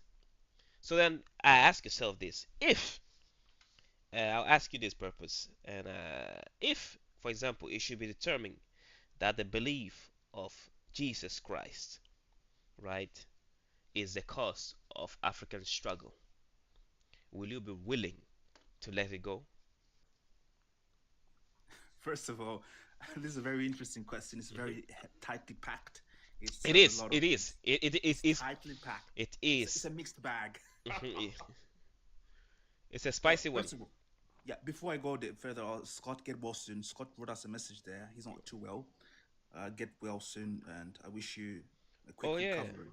yeah. Scott, get well soon, man. I'm sorry. I hope it's not something serious. It's it might get a bit loud here because I live in the roof and it's starting to rain now. Very But interesting. It's extremely hot and then it starts raining. yeah, it's normal. So yeah, two things can be true at once. We Mhm. can't neglect that.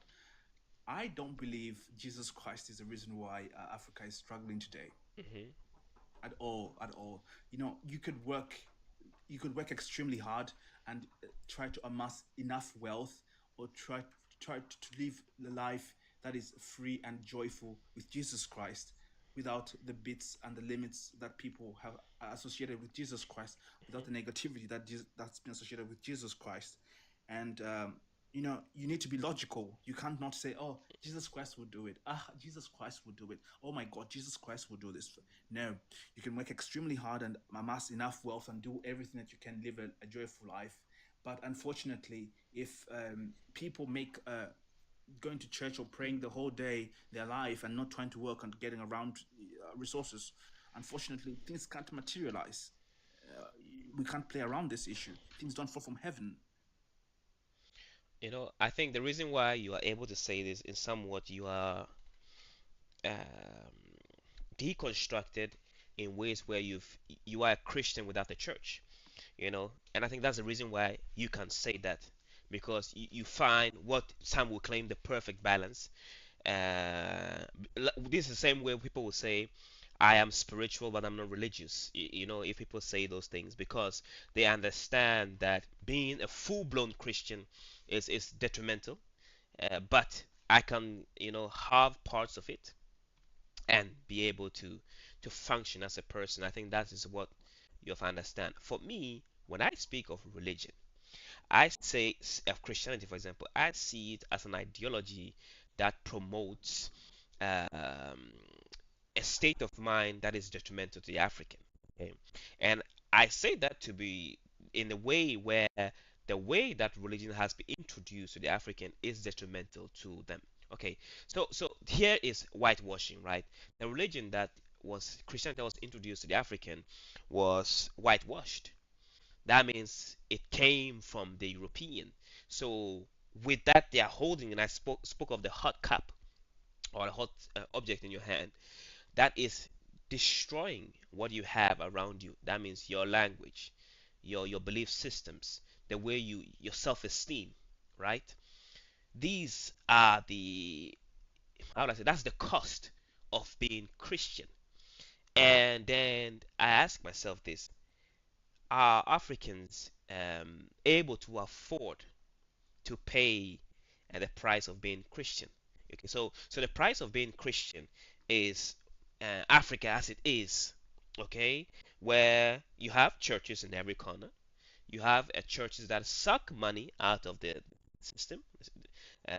You have people being using religion as a tool of getting what they need to manipulate.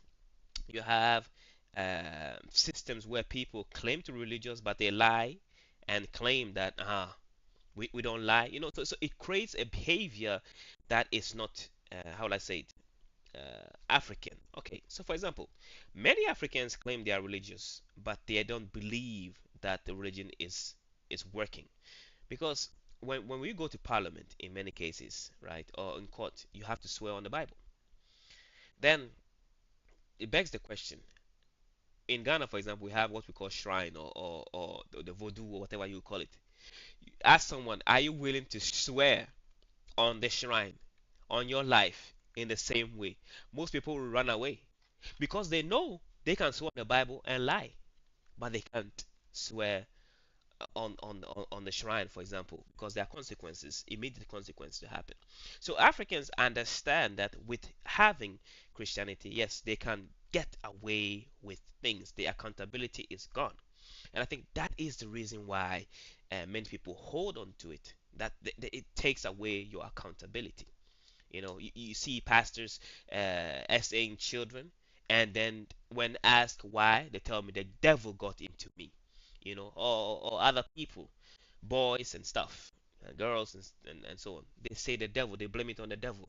So you can easily write off your accountability, and I think for me, it's too expensive a price to pay, to have that small instant gratification of a hopeful society in the future or a heaven somewhere. And I think that is the problem to many Africans suffer from, that they think that there's a heaven somewhere for them that is going to give them the things um,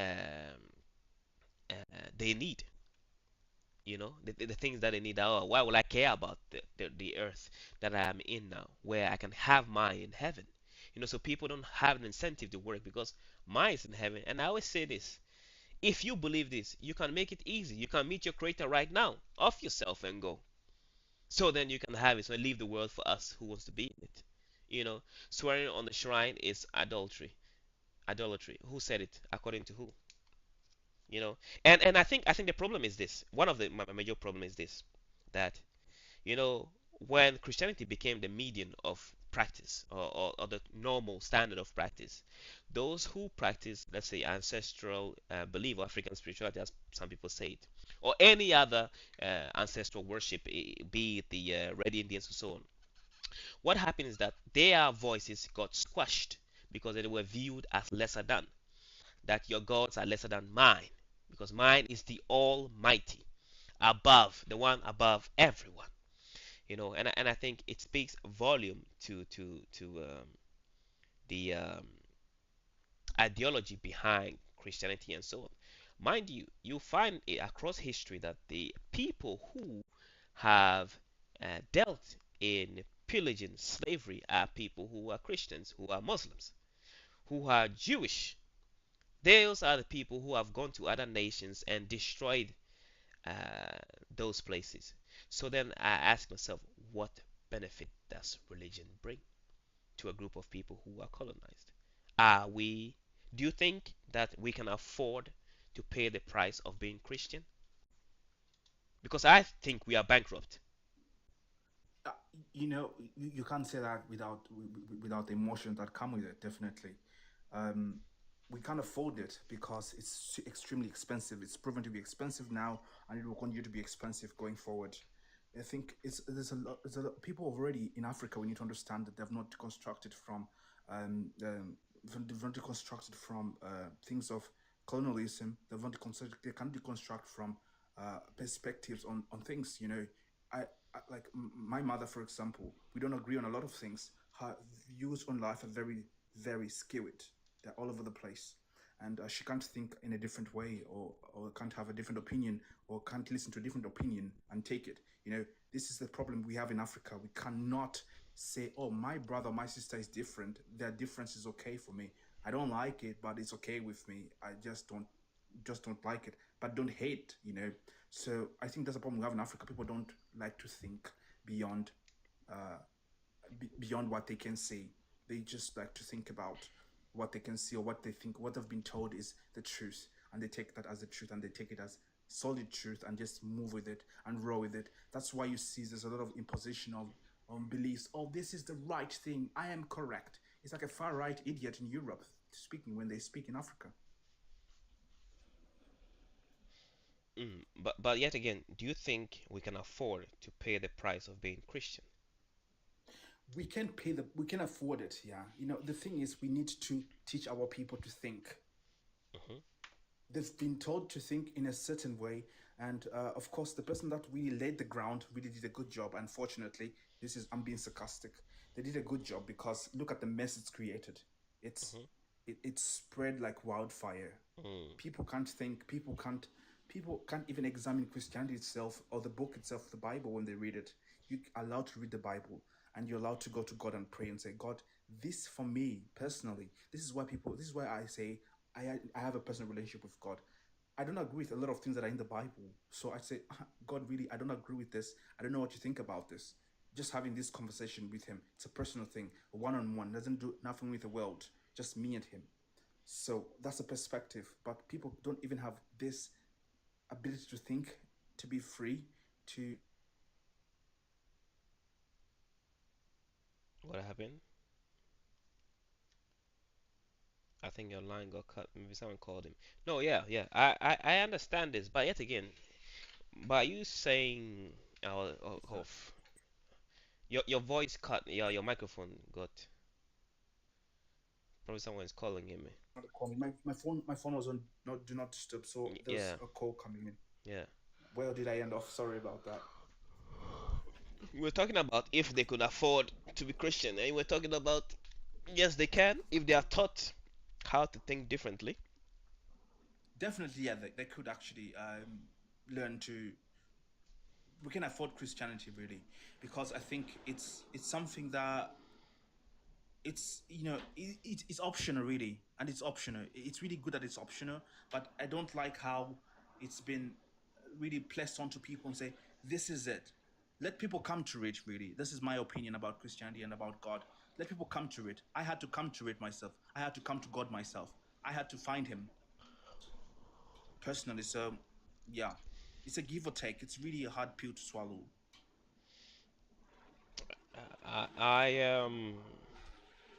I don't know what to think, but because for me, from what I've seen as a person who've lived amongst people who have been colonized, I think the price is too high, and the price has been too high that society as we have it is damaged and destroyed just because that we can claim amen and hallelujah, you know.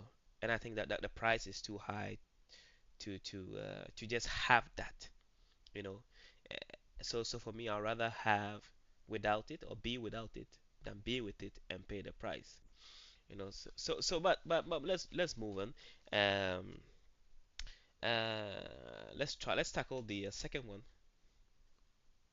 Can uh, colonization affect how people see themselves? Yeah, definitely can, and had, and is still doing, unfortunately, Hmm. because now we have a different form of colonialism, which is international relations nonsense. Um, you know, I told you this, and I don't know who's listening in the back, but as a black person from Africa, I you you know I'll give my country and Americans, black Americans, and my country. I think it's two countries in the world where they have people that live with white people in on a large scale. Let's say black and white people live together Mhm. on a large scale, and there's always this bit of superiority complex. This is what we have in South Africa right now.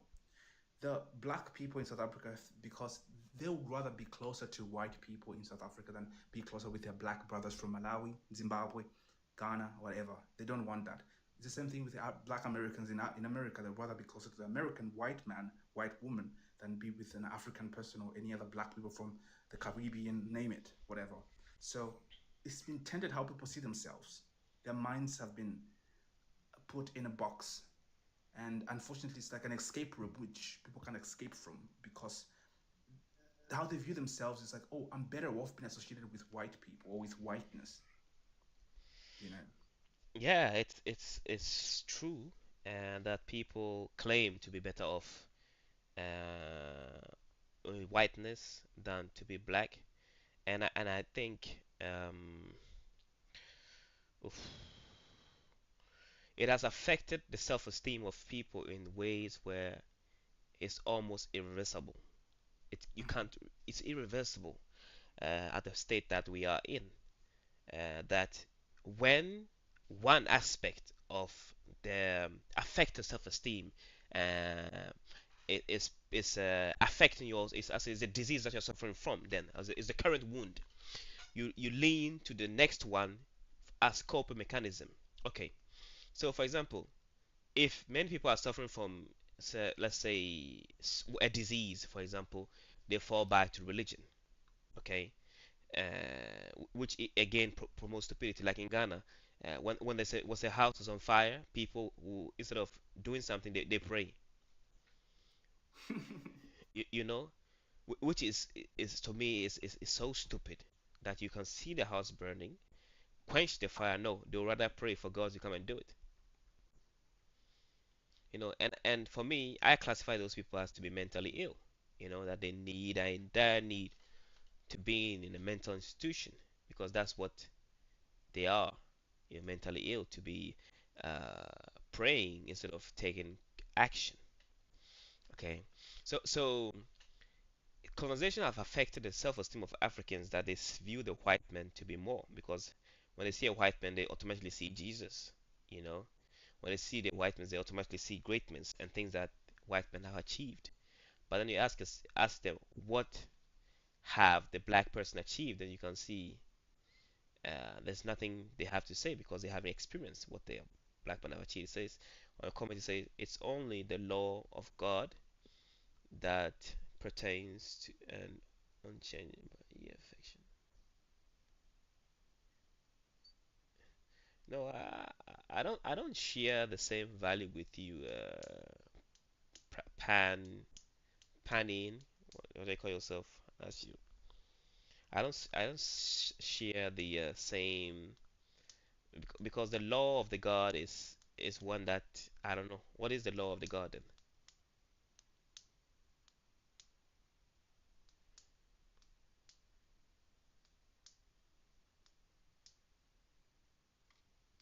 Let's see if he's gonna reply.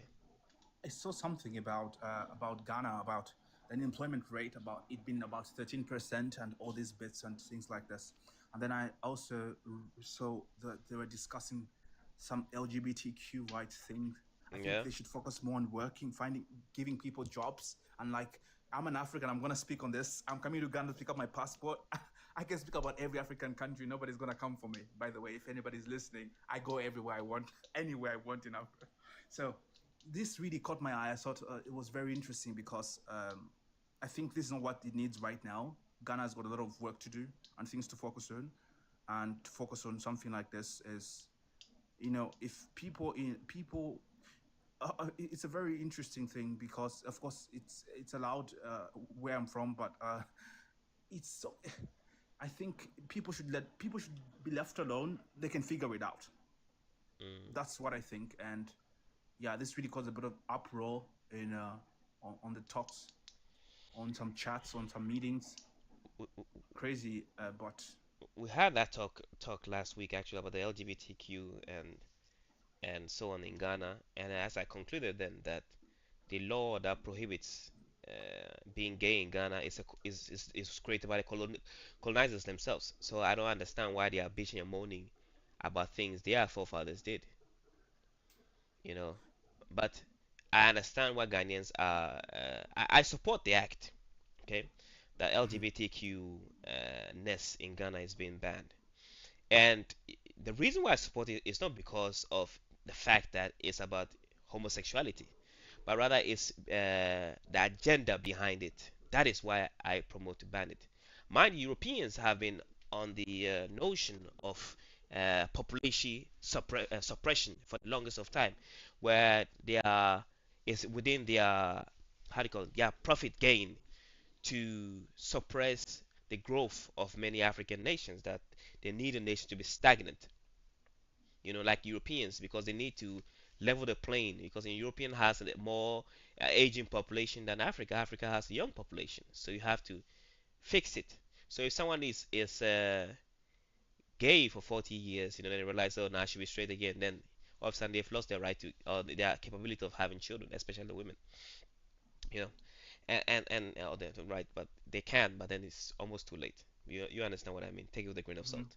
Yeah. So for me, the agenda that Europeans are pushing, the fact that Africans must support the LGBTQ uh, rights, and they are making it what do you call it? Human right. Okay. So when we are speaking of human rights, you see the Palestinians getting bombed by the same people who claim human rights. You see the same people dropping bombs in Nigeria, paying terrorists to do atrocities and genocide in those nations. But then you don't hear them screaming human rights. You know, so for me, Ghana banning the LGBTQ is the reason why I support is that so they can say that fuck you to you. That yes, we are capable of saying no. We want to to hell with your sanctions. Okay, bring your sanctions at least, but we're still gonna stand with this. And with if they are able to achieve it, it's not law now. I think we'll be able to achieve more anti-colonial laws. Okay, because mind you, prior to this, being gay wasn't a problem in many aspects of civilization in Ghana. If you go to school and you were caught being gay or being sexually active, you'll be sacked, and that was for everybody. Okay, what you did behind your closed door is your own business. That has been all the own notion and the common knowledge. It wasn't something that you used in public. So it's like it's frowned upon, regardless who is doing it. If your mother and father are, you know, kissing in society, people are like, hey, what do you think you are doing? So if it's not allowed for straight people, it shouldn't be allowed for gay people either, because you don't get special treatments here. So that's the reason why I support it. Well, I actually don't mind either way how you think about it. It's like for me, I don't really see it as it's never really bothered me. I never looked in that direction per se. So not that I'm not like I'm not aware of what happens in Africa, but Africa is a very interesting place, very different perspectives. But if people have people can if people can get out of it, people will scheme it as a lifestyle. People can get out of it at any point. Let them get out at their own time. This is what I believe or what I think about it. But I also think that the fact that Europeans are accepting gay people, right?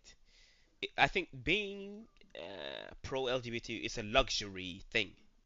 You know, prior to that, it was forbidden until recently to be gay in America even. So you couldn't marry until Obama came and made it like legal. So it's of the last 10 years when Obama became president. That's when it became legal.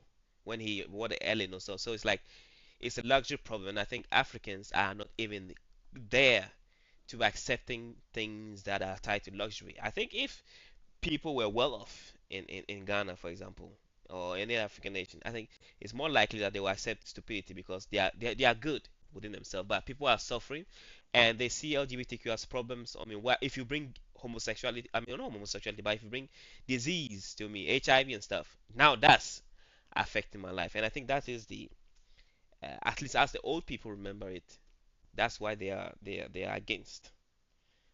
Fair enough. I could, Mhm. it's two things could be true at once. I believe, I don't know, the plane on which Africa operates when it comes to healthcare. Of course, every African country is very different. I know about Botswana, Namibia. Um, I don't know about Kenya. I've never been to Kenya. Um, yeah, the healthcare in South Africa is good, decent at least, quite decent. I think in Namibia and Botswana as well. I don't know about the other African countries. Maybe I don't know, but you can always associate something like that to something like that. Of course, I don't know. It's a lot. It's really a mixed bag. This subject, it's it could be taken care of. I believe. Uh, I don't know. It's really a lot. But if people are living in a society and they're not causing any trouble, I believe they should be left alone. Oh, yeah, and that I agree, and it has been that for the majority of time.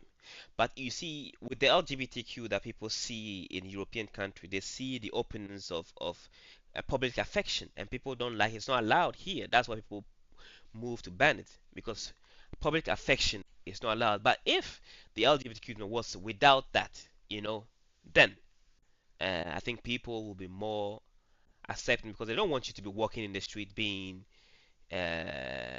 gay and whatever you want to be because it's not allowed, and that's the bottom line. So moving on, let's see the third question. It says, unless you have something anyone else to say about, No, I have nothing to say again, you know, really. is mental decolonization harder than political decolonization? Definitely. You know, I mean, this is when we when we initially started these lives. We were discussing my growth to Christianity and decolonization and decolonizing the mind and all these bits. When I was in high school, a friend of mine brought me a satanic Bible, and I looked at it and I had a read of it a little bit and laughed about it and everything. And I went to Jehovah's Witness Church. I went to the Roman Catholic Church. I tested all the churches on the town. So people are not even willing to even think of the idea of the Satanic Bible or the idea of what do Hindus do, what do Muslims do. They're not willing in Africa to even explore another religion if that's not what they were primarily raised with. Mhm, So it's very difficult in an African context. So where you'd encourage people not to have children if they're not financially stable or financially well off, because they view children as a form of resource that will benefit them in the future. So you can't stop people from doing certain things, and you can't somehow maybe tip people, get people onto something. It's mhm, very difficult.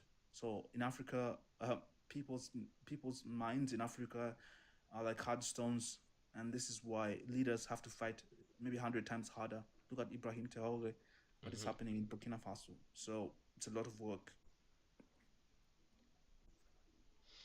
Yeah, yeah, I agree with you, that yes, decolonizing the mind is harder than decolonizing politics because the mind in itself is gone on many Africans. It's like they don't have the mind of their own. That their mind has been reshaped in a way where everything it sees that is African is inferior, you know. But when it comes to politics, you can do it within a heartbeat. Like sometimes with the military might, you can do it like in the coups that happen. So yeah, those are possible, but yet it's how do I say it? It's much difficult to achieve, and if not, I dare to say impossible. Yeah, because look at how the political system is run as well. I don't even believe in voting because it's all staged. But mostly, the people in rural areas get receive gifts from politicians, and they get to vote for them. So they don't even care to educate themselves about who is this leader, what are they doing for the community, are they working to empower our this local community, what are they working for? Are they working really for us, or they're working to enrich themselves? People don't care. They see a little bit of money, a little bit of food, then they vote, and it's gone. Life goes on. as usual. Yeah, that's true. That's true. That's the sad and the ugly truth of such foolishness that happens. So let's tackle the last question. I think then we'll wrap up for today. Is what is the biggest obstacle restoring collective self-esteem today? Now, what's the biggest obstacle to restoring collective self-esteem today? Damn, I can't even read. Oh, collective self-esteem. Mm. I don't think this really exists. Really, in which on which context really?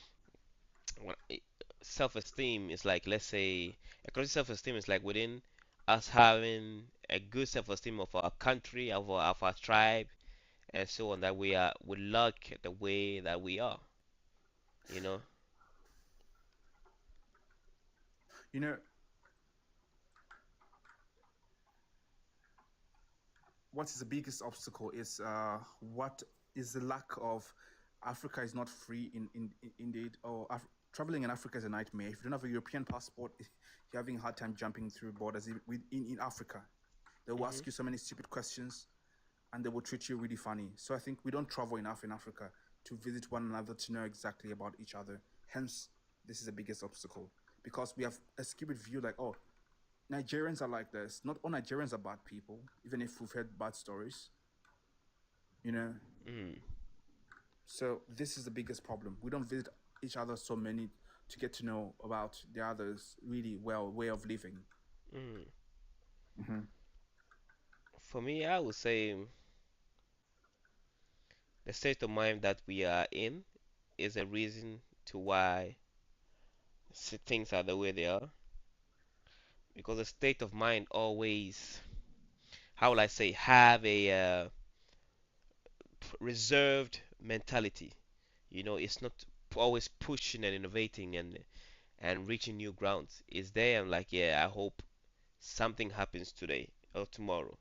It's based on hope rather than actually watching the structure and then fixing it um, accordingly. You know, but Well, because when people are not hopeful for anything, they're not excited by life. You know, that's why you mhm, see a lot of passiveness in Africa. People in Africa are so passive. The men, the women, so passive. mm, It's destructive. that's true. But anywho, I do enjoy talking to you, but it's been the time for now, and it's been time to log off because my mind is before my mind commits suicide. You know. Oh yeah. So, guys, it's been great for having everyone that liked, shared, and favorited this live. We are up here every Sundays, and discussing. If there are topics you wish to talk about, please do let me know and send me a message, and we will talk about your topics. We are not shy about any topic, so please do let me know. Do follow, like, and share, and I'll be back next week.